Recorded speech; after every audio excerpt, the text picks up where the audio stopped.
그동안 저는 지난 탄핵 대선에 이어서 지방선거에 이르기까지 줄곧 이 정권은 언론 조작, 여론 조작을 통해서 정권을 창출하고 정권을 유지해왔다, 그런 주장을 해왔습니다.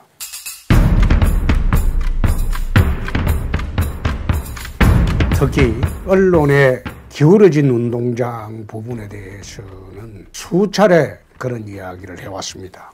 제가 TV 콩카콜라를 처음 시작한 것도 이러한 언론에 기울어진 운동장을 바로잡기 위해서 했다고도 말해왔습니다. 지난번 김경수 드루킹 사건 때 이미 대선 때 여론조작을 해왔고 지방선거 때 여론조작을 시도했다는 것이 판결문상으로 드러났습니다. 그런데 최근에 조선일보 미디어 연구소와 서울대 언론정보연구소의 분석 내용을 보면 이 정권이 얼마나 언론 조작을 통해서 정권을 유지하고 대국민 기망 전술을 해왔는지 명백히 드러나고 있습니다. 서울대 언론정보연구소의 분석에 따르면 박근혜 정권 2013년 2월 25일부터 2014년 7월 10일까지 거의 1년 한 4개월, 문재인 정권 2017년 5월 10일부터 2018년 9월 22일까지 한 1년 한 4개월, 양정권에 통틀어서 과연 라디오는 어떻게 변천해 왔고 TV나 기타 언론 매체들이 어떻게 변천해 왔는지 분석을 한 게 있습니다. 라디오 같은 경우를 보면 시사방송의 진행자와 출연자들은 박근혜 시절부터 전반적으로 민주당을 지지하는 경향이 있었지만은 문재인 정부 시기에 와서는 그 정도가 굉장히 심화됐다. 진행자를 보면 MBC, SBS, CBS, TBS 진행자들이 민주당을 지지하면서 특히 TBS의 김어준의 뉴스공장의 진행자의 민주당 지지 성향은 이것은 거의 편향됨이 드러나고 있습니다. 또 출연자를 보면 SBS, CBS, TBS 출연자들이 민주당 성향이 강하고 특히 SBS의 김용민의 정치쇼 출연자들이 강한 민주당 지지 성향을 갖고 있습니다. 라디오 시사방송은 전반적으로 민주당 지지 성향을 갖고 있는 것으로 밝혀졌습니다. 박근혜 정부 시기는 정부 비판적이었고 문재인 정부 시기는 민주당 지지 성향이 강하게 나타나 있는 정권 옹호 방송으로 전락을 했다. 또 라디오의 수기성, 심도 있는 토론이 안 된다는 그런 뜻이죠. 수기성이 지수가 낮아서 다양한 논의가 이루어지지 못하고 있고 깊은 토론 없이 그냥 여당 지지 성향으로, 문정권 지지 성향으로 그렇게 보이고 있다. 그중에 이제 정론으로 보통 보고 있는 것은 김현정의 뉴스쇼가 비교성, 수기성이 높다고 그런 이야기를 하고 있습니다. 그러나 KBS 모든 프로그램은 모든 시기에 정부 변호성 방송을 했다고 합니다. 박근혜 때는 박근혜, 문재인 때는 문재인. 김어준의 뉴스공장과 김용민의 정치쇼는 가장 극단적인 문재인 정권의 우호 성향을 보이고 있다고 합니다. 그럼 TV를 한번 보겠습니다. 문 정권 이후에 인터뷰 대상자 중에 일반 시민 인터뷰는 거의 감소를 해버리고 정치인, 정치 관련은 굉장히 증가를 했습니다. 이게 5배 증가했다고 나와 있습니다. 2019년 1월은 72.4%가 민주당을 비롯한 범여권 인사만 나와서 정권 옹호 방송을 했다고 합니다. 진행자의 주관적인 논평과 분석도 마지막에 보면 앵커나 진행자가 처음 시작할 때나 마지막에 클로징 멘트도 있죠. 그것도 대부분 정부 옹호적인 홍보방송으로 일관했다고 합니다. 문정권 시기의 프로그램의 편향성 증가를 보면 문정권 시기에 생긴 오늘 밤 김제동, 저널리즘 토크쇼, 탐사기억 스트레이트, 김어준의 블랙하우스 등 이런 모든 TV 프로들이 대부분 문정권의 홍보방송이었다. 또 KBS 프로그램은 라디오와 마찬가지로 공영방송이 지향하는 공론적 시사 프로그램을 제대로 하고 있지 못하고 있다. 결국 KBS는 TV도 박근혜 시절은 박근혜 방송, 문재인 시절에는 문재인 방송으로 그렇게 일관되고 있다, 그런 뜻입니다. 결론으로 보면 지금 문정부 하에서 라디오, TV 이 모든 매체들은 좌파 노영방송에 불과하다. 그래서 확연히 제가 탄핵 때부터 지난 지방선거 때까지 주장해왔던 기울어진 운동장, 이게 라디오, TV는 명확해졌고, 나중에 이제 시간이 있으면 신문도 한번 해보겠습니다만은 라디오, TV는 지금은 사실상 볼 프로가 없다, 들을 프로도 없다, 그렇게 보여집니다. 공중파 TV 라디오 시사 프로그램은 이제는 공정과는 거리가 먼 좌편향 친정부 선전 방송이고, 어떻게 보면 이게 공공방송이라고 할 수도 없죠. 그래서 제가 괴벨스 언론이다, 괴벨스 공화국이다 쭉 이야기를 해왔습니다. 정부 방송이 지금 돼버린 교통방송, 이 교통방송은 원래 교통 이외에는 지금 못하게 돼 있죠. 정치 시사 프로는. 그런데 지금 불법적으로 방송을 하고 있어요. 또 종교방송도 종교 선도 외에는 정치 프로그램 못하게 돼 있죠. 법률상으로 그렇습니다. 그런데 공공연히 지금 하고 있습니다. 그래서 정말 이제 와서는 공중파나 라디오나 이제는 오락이나 스포츠 중계만 보고 시사 프로그램은 볼 필요가 없어졌다. 저는 그런 생각을 했습니다. KBS는 특히 예산의 43%가 국민의 세금인 수신료인데 직원의 60%가 1억 이상 연봉자고, MBC는 2018년도 1,200억 원의 적자를 내면서까지 임원들이 특활비를 3천만 원씩 챙겼다고 합니다. 이런 상황에서도 정부는 지상파의 가상 광고, 간접 광고에 이어 중간 광고까지 허용하는 그런 특혜를 주고 있습니다. 이것은 정부의 나팔수 역할을 잘해줬다, 거기에 대한 보상이겠죠. 국회 문광위에 야당 의원들은 이 문제를 본격적으로 좀 따져서 기울어진 운동장, 편향된 언론을 반드시 바로잡아 주실 것을 부탁 말씀드리고, TV 홍카콜라는 보수 우파의 세상을 보는 새로운 창으로서 더욱 열심히 그 역할을 할 것을 오늘 다짐합니다. 감사합니다. 최근에 김태호 수사관이 추가 폭로를 보면 청와대 특감반이 작성한 환경부 산하기관 임원들의 사퇴 등 관련 동향을 공개를 하면서 이 문건에는 환경부 산하 8개 기관 임원 24명의 임기와 사표 제출 여부 등이 담겨 있었습니다.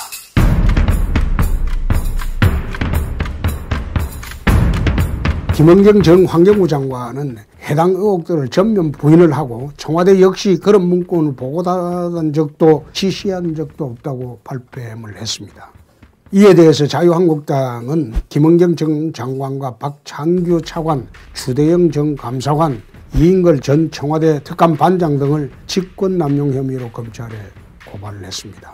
또 청와대 인사수석실이 이런 것을 지시한 사실까지도 확인이 되었습니다.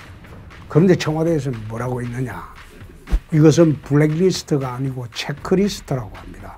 나는 블랙리스트는 또 뭐고 체크리스트는 뭔지 이해가 안 돼요.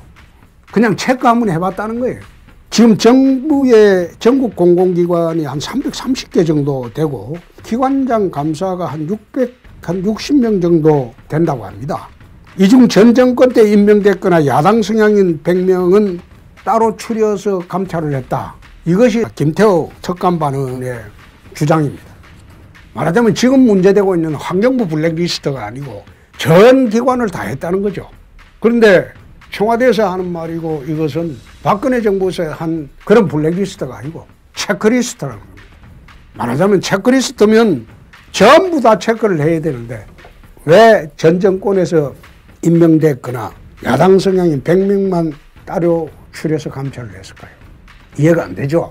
보훈처장 같은 경우에는 윤주경 전 독립기념관 관장 사표 제출을 요구했다고 합니다. 김옥희 전 한국복지의료공단 이사장도 사퇴 요구를 했다고 합니다. 법무부의 이현 전 대한법률구조공단 이사장도 사퇴 압박을 받았다고 합니다. 산업통상자원부 한전발전자회사, 남동발전 등 4개사 사장도 일괄 사표를 제출했다고 합니다.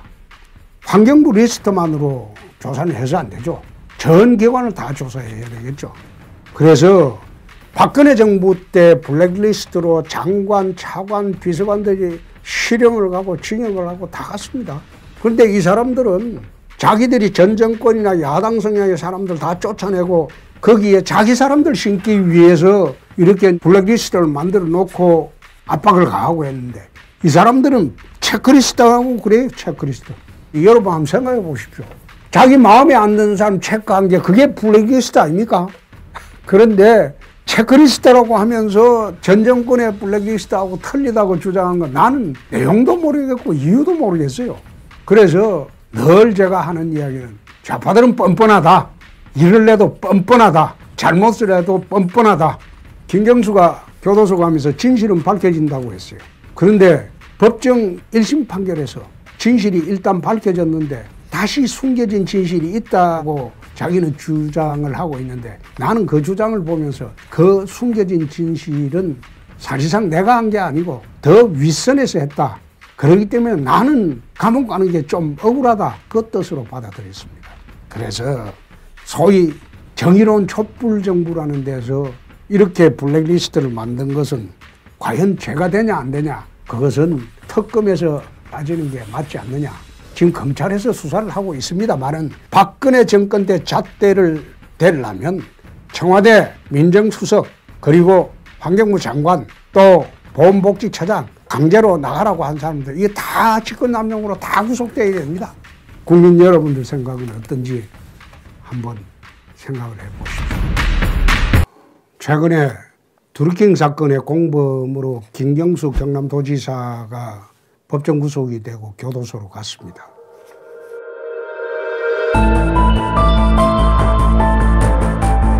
그 판결문 내용을 오늘 자세히 내 말씀을 좀 드리도록 하겠습니다. 이에 대해서 우선 민주당에서는 어떻게 대응을 하고 있냐. 2월 18일 날 민주당 지도부가 경남으로 내려가서 선심성 예산지원에 미끼를 던지면서 경남 도민들에게 김경수 석방운동을 독려를 했습니다. 또 18개 시군의 시장군수들로 하여금 서명을 받도록 주선을 하고 있다고 합니다. 이어서 19일에는 김경수 판결문 분석 기자 간담회를 열고 김경수 판결문 읽어봅시다. 대국민 토크쇼를 열고 대대적으로 또 여론몰이에 나섰죠. 저는 공직생활을 지금 금년에 36년째 하고 있습니다만 법원 판결문을 갖고 이런 운동을 하는 것은 난 처음 봤습니다. 또 이해찬 대표는 이달 말에 김경수에 대한 보석 신청할 계획이라고 하면서 정상적인 법원이라면 석방하는 것이 맞다. 자기가 무슨 대법원장도 아니고 주심 판사도 아니고 이런 이야기를 서슴없이 하고 있습니다. 일반 국민이 아닌 소위 집권 여당이라는 사람들이 정의로운 촛불혁명으로 정권을 잡았다는 사람들이 이런 이야기를 하고 있어요. 그래서 김경수 판결문 분석 간담회의를 한 것을 한번 살펴보겠습니다. 외부 전문가들 입을 빌어서 마치 객관적 법률적인 비판인 양 공청회를 했는데 외부 전문가라고 참여한 변호사 2명 모두 민변 출신입니다. 법과 양심에 따른 법조인 판결 분석이 아니라 판결이 잘못되었고 김경수는 무죄이며 석방되어야 한다는 답을 미리 정해놓고 법률 판단을 가장한 궤변을 했다. 나는 그렇게 봤습니다. 민주당 분석을 반박을 해보겠습니다. 첫째, 허위 진술들을 유죄의 증거로 인정했다. 다른 증거는 없다. 이렇게 변호사들이 이야기했어요. 민변 변호사들이. 근데 김경수 사건 판결문은 전문이 총 170페이지에 달합니다. 이 중에 적시된 유죄의 증거로는 드루킹 일당의 진술을 빼도 총 212건에 달하는 수사관의 수사보고서가 있고 텔레그램과 시그널방의 대화 내용, 통화 내역, 녹음 파일과 녹취록 등 총 증거가 296건이나 있습니다. 드루킹 말 빼고 296건의 증거가 적시가 되어 있어요. 두 번째, 댓글 조작을 함께 공모했더라도 김경수가 댓글 조작을 직접 한 것이 아니므로 죄가 없다? 나는 이거 보면서 이분들이 정말 법조인이 맞나 그런 생각을 했습니다. 대부분의 공모 공동정범의 법리를 보면 상호 공모를 하고 한 사람이 실행을 하면 공모 공동정범이 됩니다. 또 최근에 와서는 좀 범위를 줄였죠. 과거보다. 범위를 좁혀가지고 기능적 행위 지배라는 개념도 있어요. 어느 정도 자기가 직접 안 하더라도 정범의 행위를 기능적으로 통제하고 지시할 정도가 돼 있다면 그건 공동점으로 본다는 그 논리가 지금 대부분의 판결이죠. 그런데 이 내용을 보면 공모 사실은 김경수와 드루킹이 2016년 6월부터 2018년 2월까지 1년 8개월 동안 국회와 경인선 사무실에서 총 11분을 직접 만납니다. 드루킹과 김경수와 첫 만남 이후에 김경수가 두 번째로 경공모, 이 나중에 이제 VIP 지시로 경인선으로 바뀌죠. 경공모 사무실로 방문한 2016년 11월 9일 드루킹은 김경수에게 킹크랩 시연 버전, 이 시연을 하는데 이 킹크랩이라는 게 댓글 조작 기구예요. 자동으로 조작하는 기구인데 김경수 동의를 받고 그 이튿날부터 본격적으로 조작을 했다는 거 아닙니까? 국정원 댓글에서 자기들이 박근혜 정부 내내 문제 삼았던 국정원 댓글의 조작 개수가 41만 건입니다. 근데 드루킹이 김경수와 함께 조작한 댓글이 8,800만 건입니다. 200배가 넘죠. 그만하면 일부 야당 주장대로 대선 무효감이죠. 자기들은 앉아서 국정원 댓글 41만 건 가지고 지난 대선이 무효라고 주장했어요. 똑같은 이유로 단다면 무효 이유가 지난 국정원 댓글보다 200배나 더 크죠. 또 1년 6개월 동안 김경수는 2대의 휴대전화를 이용해서 4개의 텔레그램과 그리고 시그널 대화방을 통해서 드루킹과 연락을 했다고 합니다. 총 49회에 걸쳐서 드루킹으로부터 온라인 정보보고를 받고 또 지정학 정보보고를 전달을 받았다고 합니다. 댓글 조작 작업을 완료한 총 8만 건의 기사를 드루킹으로부터 직접 전송받아서 확인까지 했다고 합니다. 드루킹이 김경수에게 보낸 온라인 정보보고 내용은 보면 킹크랩 완성도는 98%입니다. 거의 100%에 가깝다는 겁니다. 이 조작 기계가. 하루에 450에서 500건의 기사를 선풀로 돌려놓고 있습니다. 이거는 무슨 말인가 하면 악플은 선풀로 다 집중적으로 조작을 해서 넣어놓고 있다 이 말입니다. 작업 기사량은 대선 하루 당시에 500개에서 지금은 하루에 250개 정도 한다. 결국 대선에 나오는 500개의 기사, 대선 관련 기사는 전부 문재인 후보한테 유리하게 다 바꿔놨다는 거예요. 국민 여러분. 이거 보면 이걸 공범이 아니고 무엇을 공범이라고 하는지 나는 그 이해가 안 돼요. 또 드루킹 댓글 조작에 김경수가 기능적 행위지로 가담한 사실, 여기에도 판결문에는 자세히 나와요. 김경수는 1년 6개월 동안 김동은이 댓글 작업한 기사 목록은 매일 전송받았고 전송한 기사 수는 총 8만 건에 이르는 점. 위 기사 목록에는 선풀, 선점 등의 용어가 기재되어 있어 어떠한 작업을 하였는지 알 수 있도록 정리되어 있었고 댓글 작업을 한 기사의 목록을 정리해서 1년 6개월 동안 피고인에게 매일 전송한 것은 단지 자신들의 댓글 작업 내용을 김경수에게 참고적으로 알려주기 위한 것이라고는 할 수 없고 킹크랩, 말하자면 댓글 조작 기계를 사용해서 사용한 댓글 조작을 김경수가 단순히 알고 있었던데 그친 게 아니고 사실상 김경수의 지시 또는 묵인하에 같이 했다는 뜻이죠. 이렇게 해서 김경수가 어떤 경우에는 문재인 후보의 특정 기사를 지시받았어. 좌표를 찍어주면 드루킹한테. 드루킹이 그걸 또 조작을 해서 보내줬다는 거 아닙니까? 또 김경수가 드루킹이 청구한 도두영 변호사를 선대위에 들어가게 추천해 주겠다고 하거나 일본 대사 추천을 드루킹이 했는데 그걸 거절하고 오사카 총영사로 추천해 주겠다고 하거나 이렇게 왔다 갔다 하고 밀접한 관계가 가진 사람을 어떻게 그걸 자기가 직접 조작 안 했다고 공동정범이 아니다. 말하자면 공모 공동정범이라는 기본적인 법리를 모르고 하는 소리죠. 그 다음에 또 이제 이야기할 거는 드루킹 사건과 청와대 사이 이 중대한 연결고리를 내 좀 이야기하려고 합니다. 청와대 제1부속 비서관을 하던 송인배의 소개로 김경수와 드루킹이 만나게 됩니다. 드루킹이 문재인 연설문에 개입했다는 정황이 판결문상에 나오고 있습니다. 중요한 거는 재벌 개혁 보고 관련이죠. 드루킹이 만든 재벌 개혁에 대한 문제를 문재인 대통령 후보가 자기 연설문에 포함을 시켰다는 거죠. 이 판결문에 나타난 것 이외에 또 노컷뉴스 8월 5일 날 작년 8월 5일이죠. 특종 기사를 보면 경공모 이름을 경인선으로 바꾼 것은 문재인 후보의 지시였다.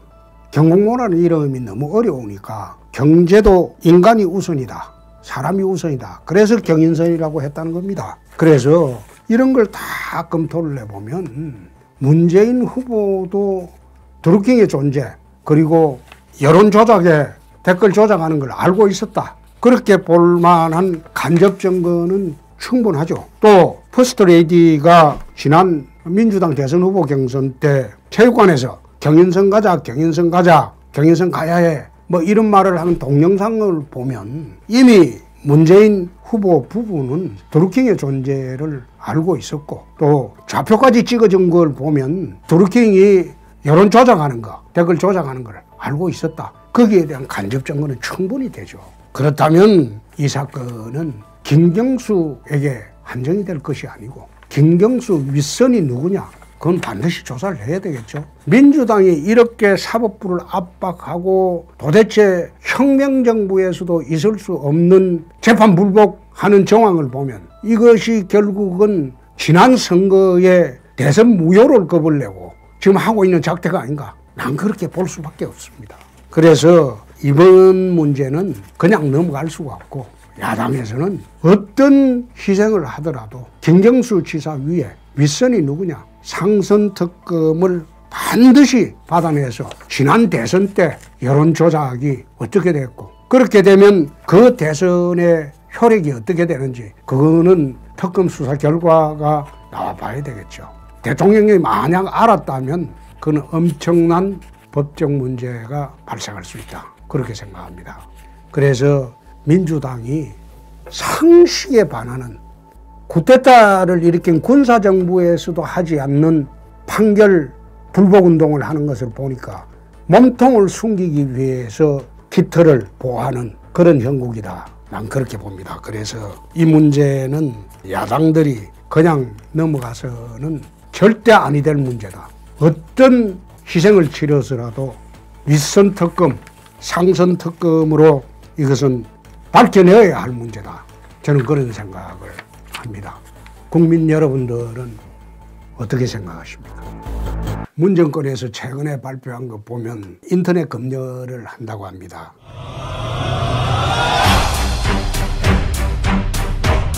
방송통신위에서 HTTPS 접속을 차단하는 새로운 기술을 적용을 해서 온라인 도박, 저작권 침해, 불법 촬영물 등 불법 해외 사이트 895건 등의 차단이 가능해졌다고 합니다. 이에 대해서 이제 네티즌들이 반발이 아주 심하죠.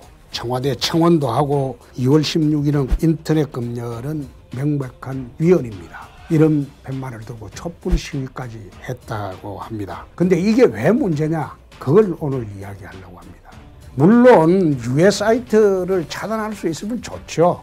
그런데 이 방식은 국가가 사이트를 연결해 줄지 말지를 일단 검열을 하고 특히 개인이 어떤 사이트에 접속하는지 추적할 수 있는 그 단서를 갖게 된다는 겁니다. 말하자면 국가에서 개인의 정보 통제가 가능해진다는 그런 뜻입니다. 결국 정부 스스로 국민의 개인정보를 이용하는 것이며 이를 통해서 자유권을 침해하고 사생활을 간섭하려는 것이라고 합니다. 우선 법적 근거도 아주 미비하다고 합니다. 정보통신망법 44조의 7 불법 정보 유통 금지만 있고 투명성 제고를 위한 기술적 수단의 통제 근거는 현행법에는 없습니다. 그러면 정부에게 모든 사안을 미리 판단을 할 권한을 주고 개인으로 하여금 자유를 주지 않는 게 이게 과연 옳은 일이냐? 이것은 명백히 옳지 않은 일이죠.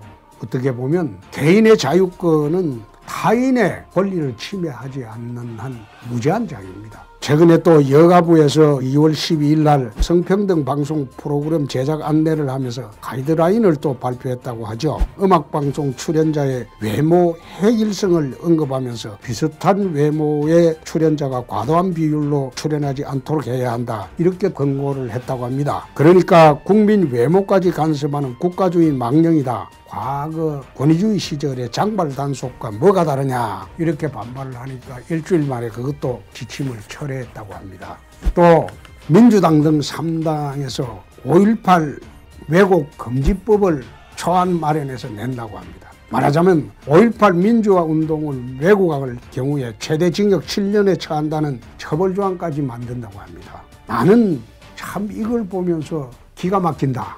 6.25가 북침이라는 그런 주장을 좌파들은 늘 해왔고 또 천안함이 북한의 공격으로 된 게 명백한데에도 이게 미국 잠수함하고 충돌을 했다느니 이런 주장도 서슴없이 해왔고 칼기 피격 사건을 자작극이라고 주장을 한 지가 오래됐죠. 그것이 인터넷에 그렇게 돌아다니고 있었죠. 그런데 그 숱한 허위와 왜곡에 대해서도 국민들의 판단에 맡겼지 그걸 법으로 처벌한 일이 없습니다. 5.18 민주화 운동도 아무리 왜곡하더라도 그 본질은 하나입니다. 민주화 운동이죠. 그러면 왜곡하는 사람, 그 사람들 주장도 국민들이 듣고 그게 아니다고 판단하면 될 것을 굳이 5.18 민주화 운동만 딱 떼서 이걸 잘못 이야기하면 생각을 달리 이야기하면 징역 7년에 처한다. 이런 법을 만드는 것도 자유민주주의 국가에서는 표현의 자유,